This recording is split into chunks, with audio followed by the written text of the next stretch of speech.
Ready to go? Woo! Zilkrom here from Quality Beast with Stefan Brackman. That's me. Also from Quality Beast. Yes.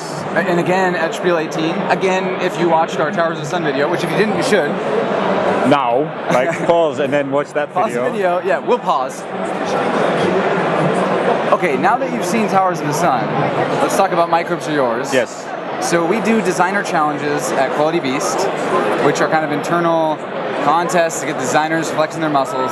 And this was Stefan's entry to the last one. So yeah. Want to tell us about it?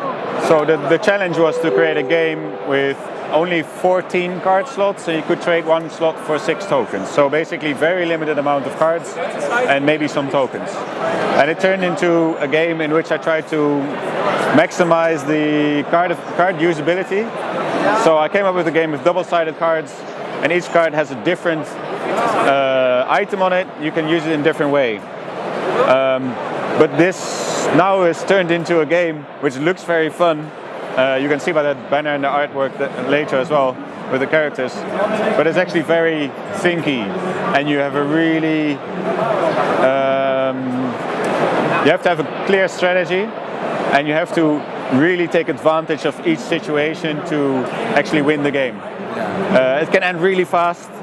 It can also be a slow burner. So basically it's like a strategic filler. It doesn't last very long. There's a very clear game end, but there's a lot of thought in each move.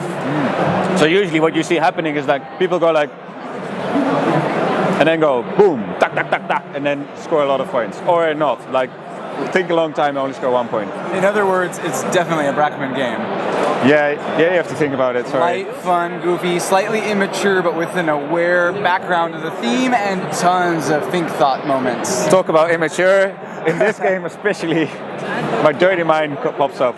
There's like underpants and sponges, and microbes go under the underpants and on top of the sponges. And there's soap, but it doesn't do anything, so yeah. Soap does something. It keeps it clean. It keeps it clean.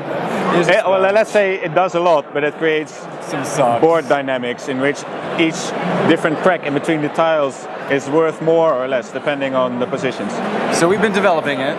Definitely. It's left design, it's in development. Well, actually I created a game that was very clean mechanically, but also a bit boring because there was no exciting moves. I'm laughing because you call it clean.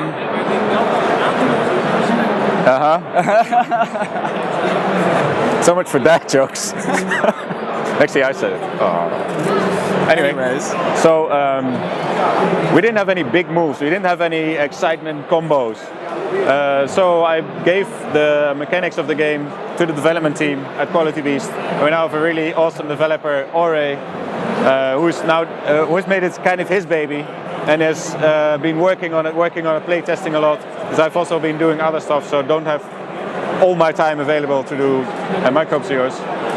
And he has come up, actually together with you, with some amazing new actions that you could do, or a combination of cards, which makes it much more exciting to play this one. Such as the flip-flops.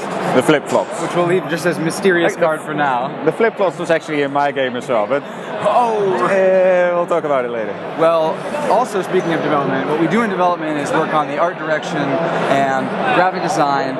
And you might remember, if you saw the game before, if you look at these stickers, that we had a cartoon style, almost comic book style, 1980s. I mean, I really am in love with this. However, we talked. I'm still in love with Harry. Yeah, I'm still in love. We talked to the team, and Jonathan, he gave us 2 options: the cartoon or the rendered art, and we couldn't say no. We went with the rendered art. So also with Slimy, right? Yeah. Oh, Slimy, right? Here's Slimy. And then you got Fungi. And these are, notice that these are now tarot-sized, Dixit-sized cards for the characters. And we also, of course, have some tokens for them as well that are looking beautiful. This is just a prototype, and we'll talk more about manufacturing later, but that's a short update for you about this bite-sized, super thinky game that's entirely covered in grime. So, I think that's it. You got anything else you want to throw on top? That's it, man. All right, well, if you weren't at SPIEL18, then where were you? No, if you weren't here, then we hope to see you at the next event or online. Reach out to us. Maybe soon we'll be looking for blind play testing, so keep your eyes peeled, your ears open, and your hands dirty. Stefan and Dilkram, we out. Woo!